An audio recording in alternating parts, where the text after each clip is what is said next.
Hello, I'm Scott Brady with Expedition Portal and Overland Journal, and I am here with the 2022 Jeep Grand Wagoneer and Wagoneer.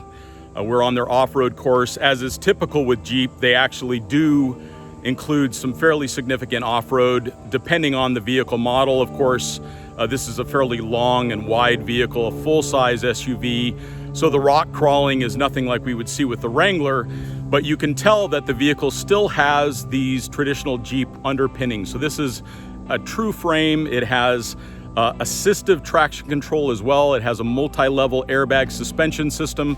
So right now I'm in low range in the transfer case, and I'm in extended mode, extended off-road 2 mode to maximize ground clearance.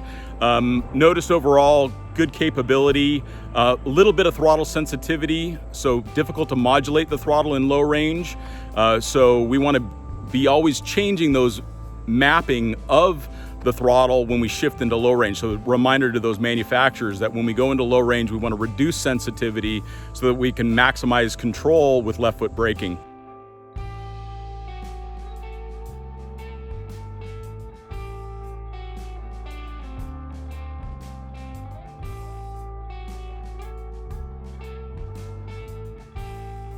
Otherwise, beautiful spot, beautiful day in New York.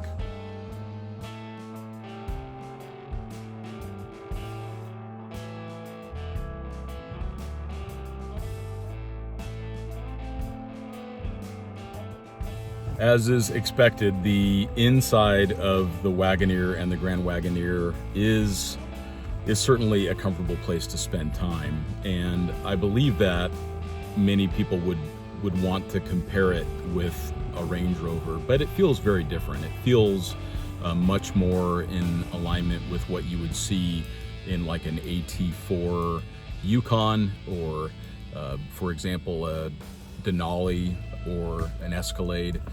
It does have premium materials like the Range Rover would, but it is a different type of execution. It still feels very domestic, larger interior, larger components overall, but excellent use of materials, high quality materials throughout.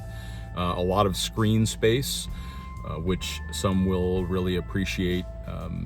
But the technology is there, and as a driver, it feels good. The seat feels good, the steering wheel feels good, the weighting of the steering wheel is excellent both on-road and off-road. I'd like to see some changes around throttle modulation in low range. That's something that's very easy for the manufacturer to modulate, so that way you get a little bit more softer initial tip-in when you're trying to modulate the throttle in the rocks, for example. The ride quality is what we experience typically in the Grand Cherokee, but a little bit better because it's a wider vehicle.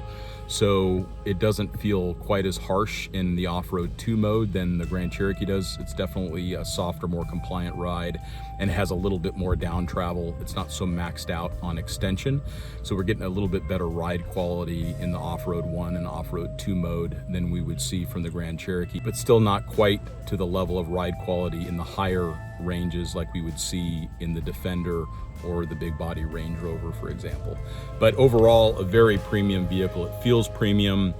The materials look great inside it, some thoughtful design behind it. So I think it'll be popular with those that are looking for a large luxury SUV that has a lot of inherent capability like a Jeep should.